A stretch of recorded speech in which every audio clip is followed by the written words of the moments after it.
This week's episode is about socially conscious business. We thought this topic would be helpful to our listeners who are looking for meaningful employment and or social change. In university, everything seems possible, and many of us are inspired to create change in the world after graduation. However, after entering the workforce, we may start to feel discouraged and lose our spark. So why not pass the corporate world and its expectations and start something that you care about and that you can create change that you want to see in the world? Today's guest is Braeden Wolf, founder of Remarkable Rejects. He is a recent graduate from the business school at Ivey at the University of Western Ontario. He is passionate about nutrition, natural movement, and cooking. After graduating, he was inspired to turn his passions into a business that would reduce food waste and increase healthy eating. Braden is also an avid baseball player and previously was a team member for the Great Lake Canadians. Welcome to our podcast, Breathe In, Right Out, Braden. Thanks for having me, Lisa. It's great to be here. You're welcome. So why don't we start off with telling everyone a little bit about your business and what inspired you to start it? Sure. So the business is called Remarkable Rejects, and our mission is preventing unnecessary food loss in Ontario. How we go about achieving that is sourcing two types of produce from local farmers. The first type is produce that is cosmetically imperfect. So it could be something with something that got banged by a tree branch while it was on the tree, or it could be a pepper that is too small, or it could be a cucumber that has too much of a curve in it. Yeah. So that's the first type of thing that we source. And then the second type is surplus produce. So it's really hard for farmers to grow the exact amount of produce that they need to meet their exact demand because they can't perfectly predict their supply. It changes based on the weather patterns. Yeah. And they also can't perfectly predict their demand because, customers might back out. There might be more demand for a certain type of produce depending on what's happening, just in the social world. Yeah. So whenever they end up with too much supply and not enough demand, a lot of that produce is going to go to waste. There are outlets to donate, but the amount of surplus far exceeds the amount that's getting donated right now. Wow. So that's where we step in. So yeah, go ahead. Before, do you have any stats on how much food or produce is actually wasted in Ontario? Because I didn't really even think about this until once I saw a article about a girl whose family were like mango farmers, and the amount of mangoes they threw out for the same reasons you're saying. And so to raise awareness, she made her graduation dress all out of mango pits. Oh wow, that is interesting. And that was the first I ever heard of this. So and that I think was in California, because obviously we don't grow mangoes here. So what's the situation with Ontario or Canada? The research on food waste in Ontario isn't complete at this point. There just hasn't been a ton of it, but there was a recent study done out of Santa Clara University a couple of years ago, and they went around to a bunch of different farms, all sorts of different types of produce, and they measured how much was getting wasted due to various reasons, including being surplus or being cosmetically imperfect. And they found that it was 30% of the marketable yield. So wow. And this was one of the first studies that actually went to the farms and measured it physically. It had previously been done just kind of taking farmer surveys, but those proved to be huge underestimates because the farmers inherently are going to be biased in thinking that they're not wasting as much food as they are. But yeah, when they went to actually go measure it, it was about 30%. And that's in California. That's not in Ontario. But I mean, you can kind of extrapolate 30% through the entire modern agriculture system because the same sort of stuff is happening everywhere. Not in less developed countries, but just like the modern agriculture. Where does the food, if it, so does it just get put in a compost? Like, what would the farmers do with this waste produce normally?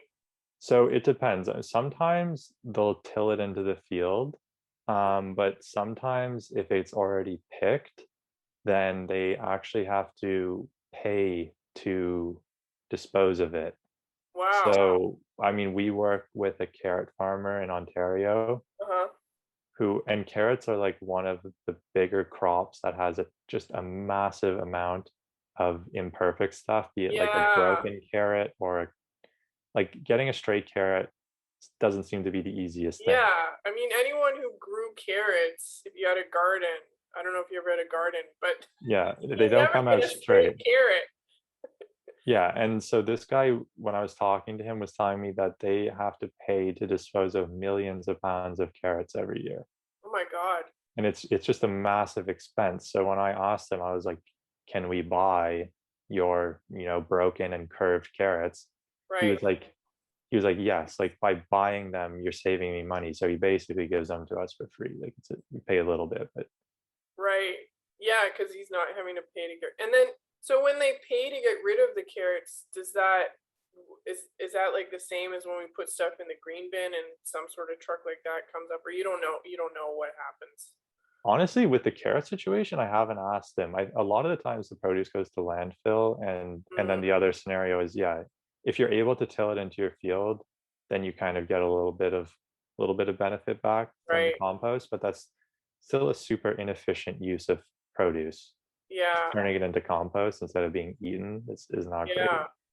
And so why do they have to pay for it to be removed after it's picked? Is that some sort of like legislation? Well, my assumption is that the carrots, there's just so like millions of pounds. There's so many of Right. them that if they left them on their field, Yeah. it could damage the soil, just all the Mm, rotting carrots. Because you need to compost, you need specific environment. It needs to right. be like there needs to be certain microbes and certain worms and stuff. So I don't Mm, think it works if you just leave all the carrots on your field to rot. no. That would be a problem. I don't think so. I think you need different types of like organic material too. Yeah, exactly. Yeah. Wow. So, so you kind of talked about a little bit how you guys choose the produce. What got you interested in this? Like, what inspired you to start this business? There's a couple of things, but I always say the first one is I think it was a year and a half ago. I mean, I like to read books like just to learn stuff. I don't know, Yeah. but I read a book. It was called Project Drawdown. It was recommended by a Rich Roll guy that I follow, Okay. and the book Project Drawdown is basically a team of scientists and researchers from all over the world got together and made a list, like not a list, it's more of a comprehensive solution on how Okay. we can reach a point where by 2050, instead of emitting net carbon, we're actually sequestering net carbon. So the amount of carbon in the atmosphere is actually reducing each year, which Okay. is apparently critical to avoiding severe global warming issues. Yeah. And so the book is just full of, I think it's 150 different solutions that they came up with, Wow. and what we have to do and how much we have to implement each solution to reach that point of drawdown. Right. And they rank all of the solutions potential. And Mm-hmm. so the third ranked solution was reducing food waste. So Huh. it went solar energy. I think it's wind or solar energy are the top two. I know that for sure. I just don't know what order they're in. And then the third one is reducing food waste, which is pretty ridiculous because Yeah. everyone knows the massive impact of wind and solar energy, but Yeah. not that many people think about food waste. Huh. And So why was it just because, I mean, people don't realize that actually agriculture is a major polluter. Is that why, or what was with the food waste? Why did the food waste have such a big well, there's impact? the food waste has such a big impact because of the sheer quantity of food that's being wasted. Like, so we talked about produce on the farm that's, Right. surplus or cosmetically imperfect, but the drawdown study found that it was like 33 to 40% of all the food in the world is not getting eaten. So it Mm, includes animal products, it includes processed food, it includes yeah. dairy products. And if you just add that all up, and you also include the food that's going into garbage bags, which is creating methane, which is a Yeah. much more potent greenhouse gas than carbon dioxide is, Okay. it just becomes a super high number. So Mm, what we're doing, I mean, we're not able to address the, the food waste around the world. We're just yeah. addressing a specific part of it, food Right. waste on farms in Ontario. Right. But that's what we're able to do. It Yeah. needs to be a team effort. Yeah. Cool. That's amazing. Yeah, so you asked the motivation of the business. That was the main motivation. I mean, after reading that, it was just like, oof, you know, I think I think there's something to be done. And it also leads into another point, Hmm. which is I had seen this idea before. Okay. I knew that farmers around the world struggled with Right. surplus and imperfect food. Right. I wasn't just sitting in my room and I was like, I think farmers struggle with this. Are you from a smaller community originally or not? No, I've lived in Toronto my whole life. Oh, okay. But I knew that farmers struggled with this from a couple sources, from that study, the Santa Clara one, and Right. also from businesses that are doing a very similar like design of business as ours, but just in Okay. different geographies. So Right. there's one in France called Or Norm, which is doing basically the exact same thing. There's a Okay. company in England called Oddbox. Mm, There's quite a few companies in the States. There's a company in Montreal. There's a company in Germany. There's a company in Australia, but there okay. wasn't a company in Toronto. And I knew that if all of these other companies around the world are sourcing their stuff from farmers, I imagine that Ontario farmers are going to be having the same Yeah. problem. So it was just a matter of confirming that and then Mm, moving forward. interesting. Cool. So, were you interested in environment and stuff like as a young person, or literally you just read this book and you were like, "Whoa." No, no, it goes back further than the book. I mean, I think everyone in my generation is interested in the environment because we're the generation who's going to have to deal with global warming. Um, Yeah. I don't know though. I feel like there's a lot of people that aren't paying attention. that's true. I would say probably okay to reword it. A higher percentage of my generation is concerned about the environment than the percentage in my parents' generation. Mm, And I just happen to be one of them because I don't know. I mean, I personally don't want to, live in a world that is, very unhealthy due to climate change. yeah. So I just try to do everything I can within my power to, lower my carbon footprint. And yeah, also this business helps too. Yeah, but I think that's really amazing. I don't think there's a lot of people, a large percent of people doing what you're doing, even if they are concerned about this. So I just want to say, just want to applaud that. Thank you. Thank you. So because this podcast is for young people, um, and maybe like you said, this next generation is the generation and the generation after that are going to have to actually face the consequences of mass industrialization for the last 100 plus years. um how does, I mean, you talked already about your business, but for someone who's a student, maybe a new university student moving out, how would your business benefit them?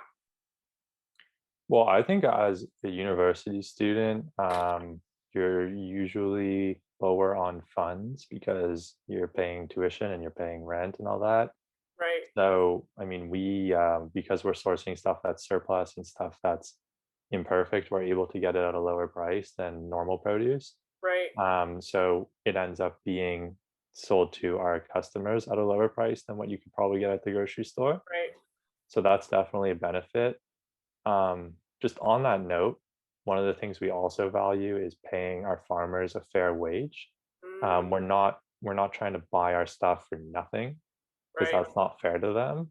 And I don't think we also don't think that imperfect produce should be devalued significantly Mhm. because it's still normal produce. That's kind of part of our mission is just raising awareness around, what you see in the grocery store Yeah. isn't reality. Yeah. I mean, if you grew up ever going to a farmer's market Yeah, and exactly. you Yeah, get just the go to a stuff at the farmer's farmer's market. market, it's imperfect, but it's really tasty Exactly. because somebody grew it in their garden. I mean, I grew up in a rural community, so I saw a lot of imperfect produce, and I actually think it's when I see that I have the idea that it's tastier. Not that Well, it's more rustic not for that it's sure. deformed or something. Yeah, I mean, I agree with that. So yeah, like that was just kind of a side point is paying our farmers fairly. But Yeah, yeah, and the other thing with students is just convenience. I mean, we deliver deliver. to your door. Yep. That's pretty convenient. So those are the Yeah, and two it's main all things. automated. So Yeah, I use you guys, and it's all automated. So you don't even have to, like if Bell or Rogers comes to your house, oh, they're gonna be there in this time frame, and it's a big pain in the butt. You don't know when they're gonna come, and then they show up. Like, you know what I mean. But yeah, with you guys, there is a little window. You get a text that morning, then they tell you, like you say, like it's actually going to be in this smaller window, and then I think is it before they show up or when they show up, you get another text message. So it's yeah. all very convenient, automated. You don't need to worry. Um, We yeah, definitely try and make it as easy as possible. That's definitely the goal. yeah. No I one think wants it's to buy even things that's a hassle. yeah, it's even because I've gotten the like the good food or the what's that one, fresh or Hello Fresh before. Yeah, I feel like your system is better. Like they don't tell you it's gonna come within this time or send you a text. It just sort of shows up at your door on the day it's supposed to show up. So I think yours is really good because I don't often have my phone on and the buzzer is connected to my phone. So since I'll get the text in the morning, I know, okay, I need to turn the phone on for this period of time to let someone in the door. So I yeah, just really appreciate that because if I'm with a client or something, I don't want my phone ringing, you know? exactly. Yeah, no, that's good feedback. I mean that'll probably tie into something we talk about later on, which is just advice for students who want to start a business. Is I can preview it as try to use things that have already been built to benefit your own Mhm. business instead of building them yourself. But we can talk about that later. Yeah. So it's good for students. It's less expensive. It's convenient. I mean, another thing is it's healthy. It's I think healthy. students are often eating, they're in a hurry, they're eating processed food. You don't always have time to go to the store to get produce. So, you're guaranteed to have some forced vegetable eating Yeah, that's true. I a mean, week or two. part of our thing right now is that the box isn't customizable. There's two reasons for that. The first is that the nature of rescuing produce doesn't really lend well to box customization because we can't choose what we get. We get what we can rescue. Right. And then the second part of it is it's also just a simpler process for the customer. And also you probably get produce that you would normally buy at the grocery store. I've had so Yeah. many people asking like, what is this thing? Like, I don't know what this is, and I've never eaten this before. So that's also going to contribute to your health, trying new fruits and vegetables. Yeah, and you get the seasonal produce as Yeah, well, right? highly Yeah, so it's seasonal even for sure. fresher. Yeah, Yeah. No, I think it's fun. It's kind of like a surprise every week. exactly. Like, I don't even check online. I just open the box, like, oh, what is it this week? And then it kind of, I like to cook, so it forces me to look up different things to cook with. Like we were getting a lot of cucumbers for a while there. Yeah, at the start there was a lot of I had cucumber. to get creative with the cucumber recipes. Yes. And something else that I decided to make, like a shrimp curry. I forget what it was. But I mean, if you like cooking, it's good. It kind of like provides some inspiration. Yeah, if you like cooking, it's yeah. If you don't like cooking, I don't know. That might not be Yeah, the best service for you. no. You have to cook a little bit, but it's not like really complicated produce. Well, yeah, I You mean the eat a fruits you lot don't of have it to just cook. raw. Yeah, this is true. Yeah. Any other benefits to students? I think I think we covered them. I think that was everything. Healthy, convenient, affordable. Yeah. So, like you sort of mentioned, some people might be listening who are in school and thinking about what they want to do after they graduate. Maybe they're in third or fourth year. I know you did a business degree, so it kind of translates. Oh, I have a business degree, and then you start a business. Um, but there must be some sort of general skills or knowledge you got out of the post-secondary experience. So say maybe someone doesn't have a business degree, they have a science degree or an arts degree. How do you think that time in university helped you to where you are today starting this business? That's a good question. I have a I can think of a few things that might be helpful for people who didn't do a business degree Mm-hmm. that I learned that I could pass on. Okay. So maybe I'll start with that, and then I'll try and do some kind of just general learnings. But I think if you didn't go to business school, one of the main misconceptions when you're starting a business is that you have to come up with something brand new that no one has ever thought Mm, of before. yeah. And that is extremely hard and Yeah. almost never happens because if you just came up with something brand new, um, it's probably a bad idea. There's a chance it's a good idea, but it's probably a bad idea if no one else is doing it in the world. Um, Instead, the easier approach is there's two paths. The first is taking an idea from somewhere else and doing it in a new geography where it hasn't been implemented. Mm. We There's a good case of this is Endy, the mattress company, uh, Okay. Yep. basically copied Casper, which was in the States. Okay. The Endy guys came into our school to talk about this, and they literally were just like, "Okay, look, Casper's doing great in the States. It doesn't exist in Canada. Let's copy it." Mm, Exactly. And they right. did, and they were hugely successful because it's a concept that has been proven, but Casper didn't really care about Canada that much. It's not as big of a market. Mm-hmm. And then they ended up being acquired by Sleep Country and they made a ton of money. So Mm, pretty good one there. And yep. then that's also what we did, copying an idea and bringing it to Toronto. Right.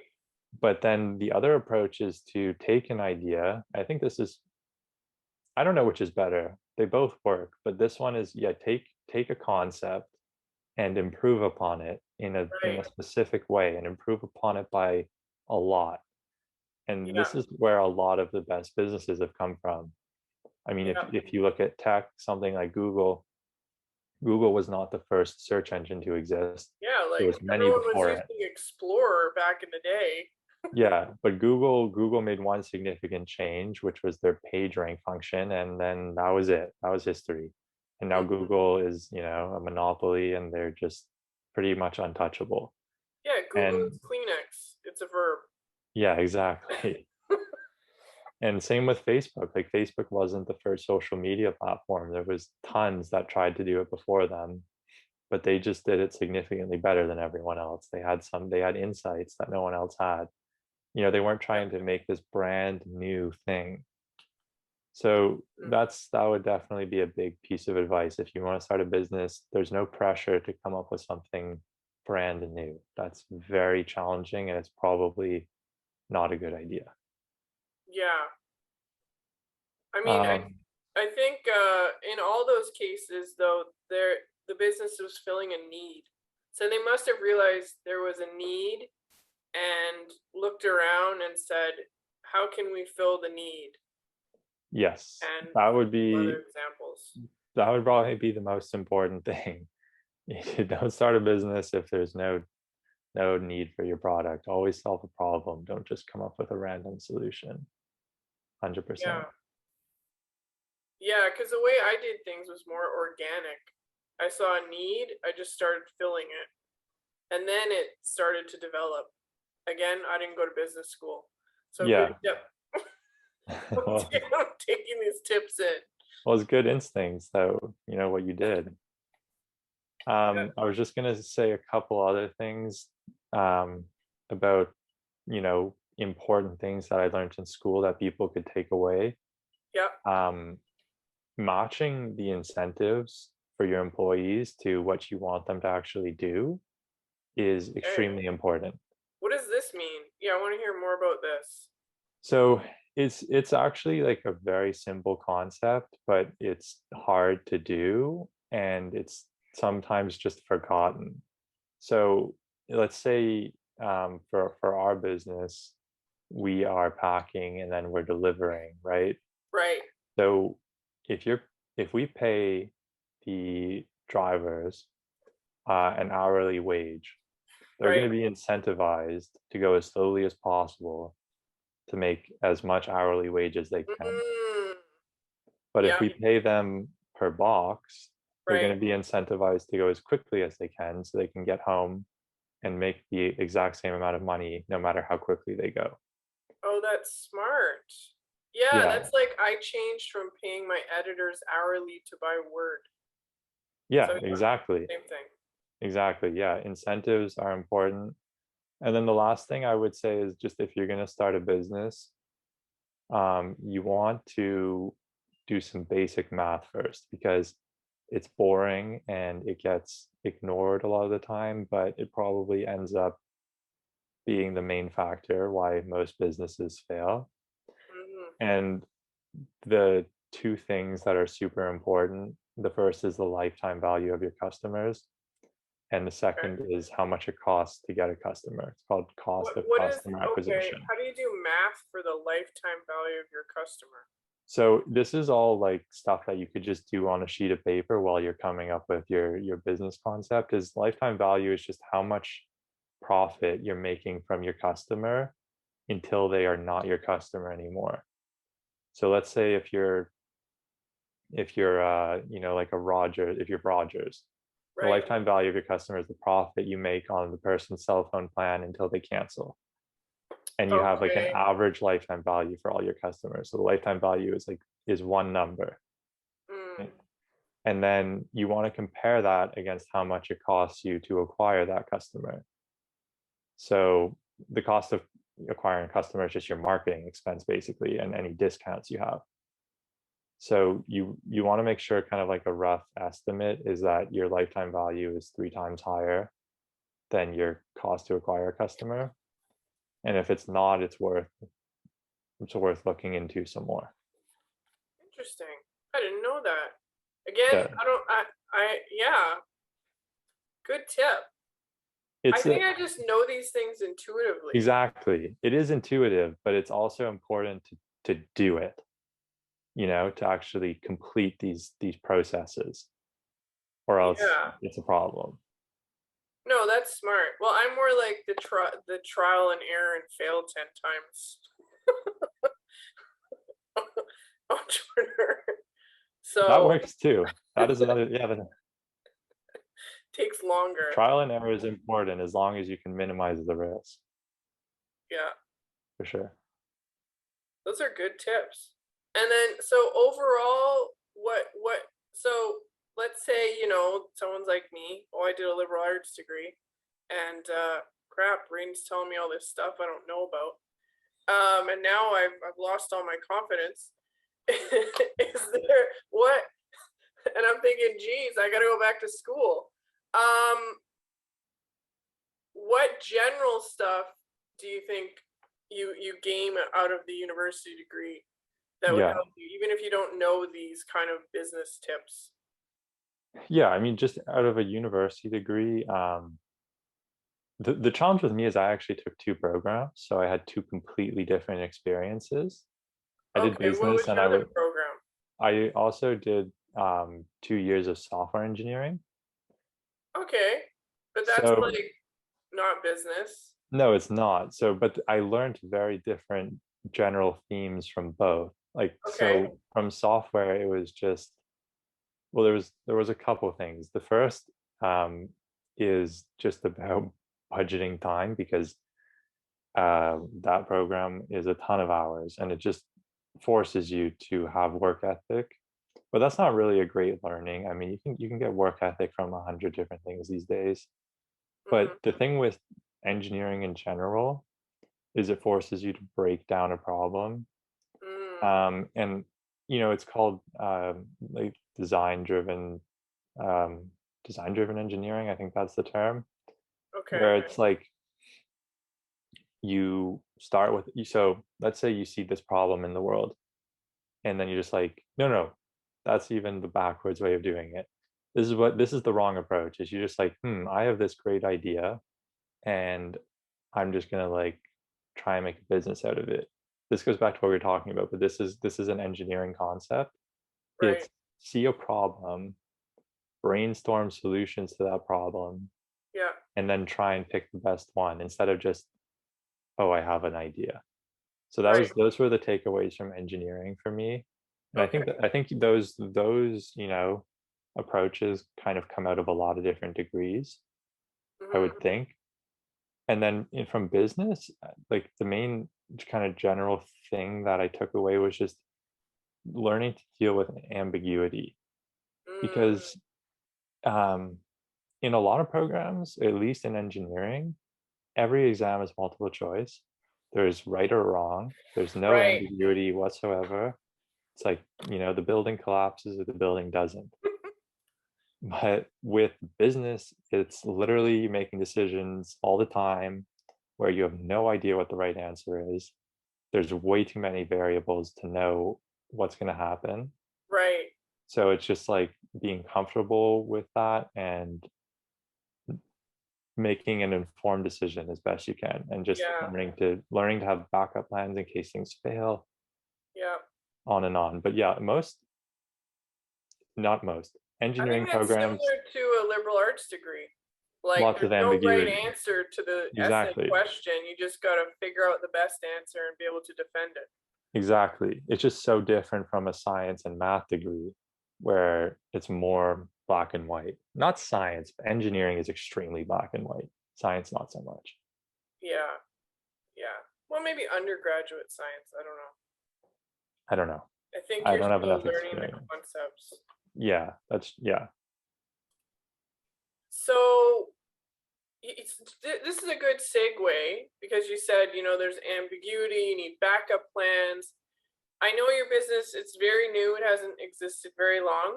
Um, you must have already faced some challenges, sounds like. Do you want to tell us about one or two and like how did you kind of overcome them? Sure. The biggest challenge that we faced was not what I expected at all. I expected the challenge to be, finances or produce or marketing. The Hmm. hardest part is actually just people, Mm, organizational behavior, because in school, like all the OB classes that we had, everyone was just like, oh, this is the stupidest thing ever. Like, I don't care. Teach me, yeah, like teach me business strategy, teach me finance, like teach me marketing. no, Um, business is about relationships. yeah, and the hardest part, in my opinion, is relationships with your team, with your employees. Like, wow, that is hard. Well, and you're working with people you don't know. Like you had to hire a bunch of people, or like how did your team originally come together? Yeah, so I mean, there's two different teams, right? Like, there's the kind of like founding team, and then there's your team of employees. Okay. But the hardest part was the team of employees, just, you know, making sure people, this goes back to incentives, but making sure people show up on time, making sure people do a good job, making sure people are happy, making sure, you know, the boxes get delivered Yeah. intact, dealing with, people who get sick, Right. you And it's have COVID, to have so a backup plan for that. Yeah, and it's COVID, and then they can come to work. And yeah. then what are we going to do? Yeah. We have to have backup plans in place. Um, okay, so another challenge that we faced, this one was very significant, is car reliability. We've had Oh. we've already had two instances of cars breaking down um, with packages in them.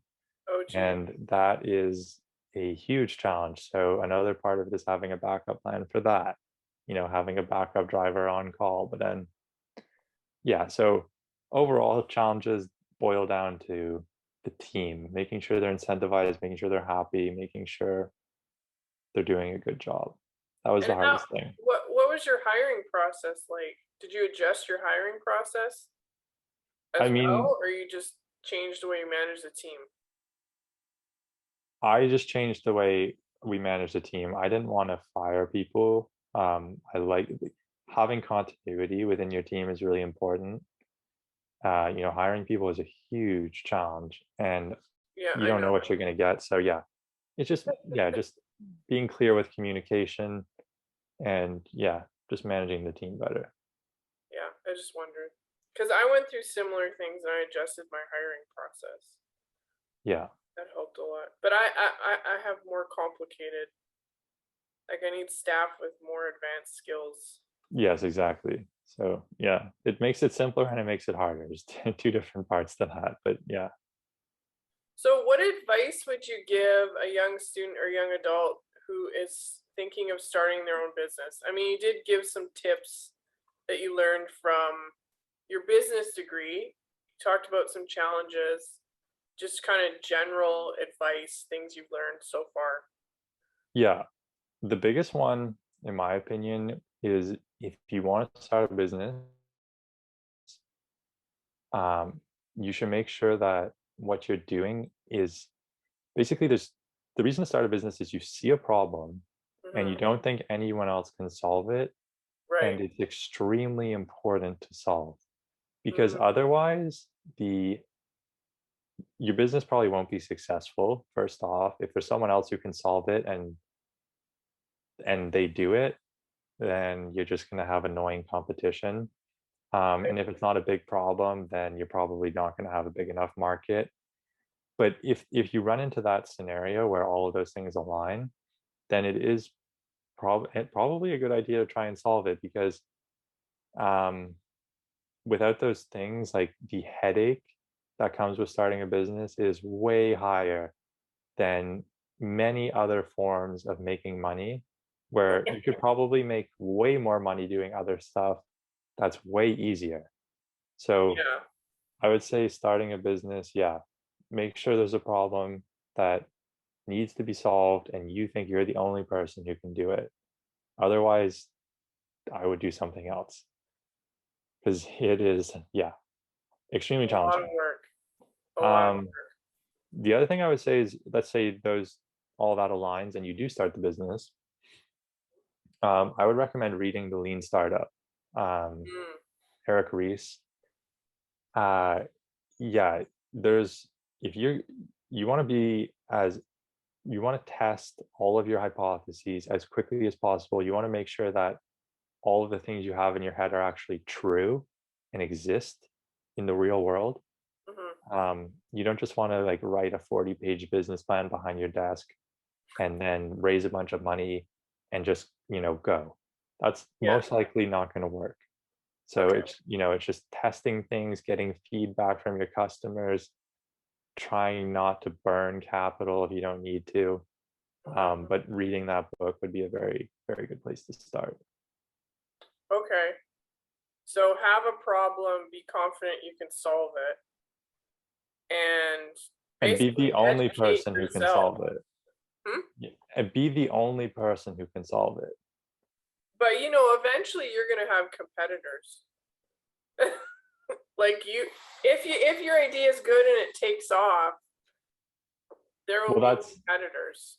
that's why you want to be, you maybe not the only person who can solve it, but the best person in the world at solving it, because there will be competitors and you want to be better than them. You want to be faster than them. So if you just see a good idea and a bunch of people can solve it, and then you're just going to get competition, and that's if you have a way of being better than your competition, that's not a problem. But if you're just going to have a bunch of competitors doing the same thing as you, it's not a recipe for success. Well, I don't know. We have a lot of fast food chains. They have different niches though. Yeah, And yeah, they like, you wouldn't want to just start a new fast food chain right now. That would be not a great business strategy. yeah, If you know, yeah, that would that would be a long journey unless you had something that was different than McDonald's and Burger King and Wendy's and stuff. yeah, Then it's okay, but I wouldn't just copy them for sure. yeah. Interesting. That's a very business school response. Yes. There, I mean, because I don't know if you've ever read Simon Sinek in his book Start with Why, and he kind of challenges that idea and says the most important thing in running your business is having a clear purpose or a clear why so that your customers know what you're about. So if you look at Apple, for example, Apple isn't necessarily the best at all its specific products. Some other computer technology companies actually have better products, but they're not as good at marketing them because they don't have as clear of a brand. That is So true. I would partially agree with you. You should try to be the best, solve a problem, be like one of the few people to do it. But I think long term, if you look at businesses that last a long time, there's something about people know people have a clear idea of what it's about and what to expect, and some sort of loyalty to the brand. Like I even think they go hand in hand for McDonald's sure. doesn't have the best hamburger. I wouldn't go to McDonald's for like a good hamburger. But there's certain things about McDonald's that I trust. That if I want that specific, and also McDonald's has tapped into my childhood memories because of Happy Meals. Yeah. So I do have a sense of nostalgia eating a McDonald's chicken nugget. Well, I think they go hand in hand. And the advice for being the best at whatever problem you see is it's for startups, it's not for established businesses. Because Yeah, if you look back at McDonald's and Apple when they started, like, Steve Jobs and Steve Wozniak, like they saw a problem with computers and right. they were the best at it. And Yeah. that's why Well, they they were like the succeeded. only ones. Yeah, and Apple might not be the best laptop performer these days, but when it started, they were the best and they were the fastest, and that's why they succeeded. And same with McDonald's. They were the Yeah, best at branding. Apple was the best at branding. So there was different aspects that they were the best at. yeah. Yeah, well, I mean, the actual McDonald's brothers were exceptionally good, but they weren't good at franchising. Right. And then really McDonald's is a real estate business. Most people don't realize that, but it's actually about real estate. They have a lot of real estate for sure. Um anyway, I'm sure we could talk about business strategies and business all day. But Sure we could. you did mention one book. You mentioned a couple books so far. If there was one book you said to yourself or like a recent graduate and they're trying to figure out what to do with their life or maybe start a business, what would that be? Yeah. The one I was thinking of is Extreme Ownership, uh, Jocko Willink. Have you heard of that one? No, what is it about? So Jocko Willink is like an ex-Navy SEAL, but I don't know, he just does a bunch of stuff these days. But it's just about it's another intuitive concept, but when you read it, it kind of changes your perspective. At least I found that. And it's just about what the title says is taking extreme ownership of things that happen that you have control over. It's I found that it's extremely easy in business to blame someone else. We Right. have we have huge mechanisms in our brain that don't want us to be wrong. We hate being wrong. So even if Right. we are wrong, we might subconsciously put blame on someone else, Right. even though if we take some time to like lower our emotions, we could probably figure out that we're in the wrong right now. And it's Hmm. just about, let's say something like we had a scenario where, like there was someone with an allergy and we didn't substitute their product. So I could have been like, wow, guys, like the label was there. Why didn't we substitute this product? Like it was your fault. But Right. no, like it was my fault because I'm in charge of this business. Right. And so I was like, okay, let's come up with a solution to this. So now we have like we started putting big colored font Mm. whenever there's an allergy. And we have like we have like almost a triple checking process to make Yeah. sure that we don't miss them anymore. Yeah. So yeah, I would just say, and that it goes way beyond business, just taking ownership of anything that happens Mm. that you might be in charge of. Always take the blame, always try to look to improve. Yeah. Maybe Don't, take the responsibility, not the yeah. blame. And it's a very obvious concept, Yeah. but the way that this guy writes, because he was a Navy SEAL, he was in charge of Yeah. people's I lives. mean, like, he screws up, people die. Yeah, yeah. Like, and he might die. Yeah. So those guys are at the forefront of it, but then when you take those concepts and apply them to, normal civilians, I think it's pretty valuable. Yeah. No, I think that's really good advice because I, I think just sort of looking around, and this might be a product of me becoming middle aged, but it seems like there is less kind of personal responsibility, especially when you're younger. I mean, when you're like 18, 19, 20, 25, it's easier to sort of have a lot of expectations and not take responsibility for your own career path or your own growth or your own, like, whatever you want to achieve. And I think because even me, we grew up very lucky and privileged children if we grew up in Canada. And it's not the same if you have parents that were born in the 50s, 60s, or even 70s. The world is not the same. And so sometimes we can take for granted the amount of effort and time it took to create the, you know, stability that we may have grown up in. And then we go in the world and we kind of expect, well, this is going to be easy to create for ourselves, but it's not. I would agree with that. Yeah. So sounds like a really good book.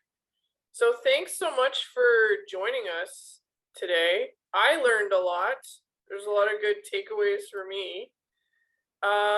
So if anyone is interested in learning more about Braden and his business Remarkable Rejects, you can find out more about him at their website, www.remarkablerejects.com. And yeah, just thanks for joining us, Braden. Thanks for having me. It was good. I enjoyed this. Yeah, it was fun. Um, for those people listening, stay tuned for a short meditation and writing exercise.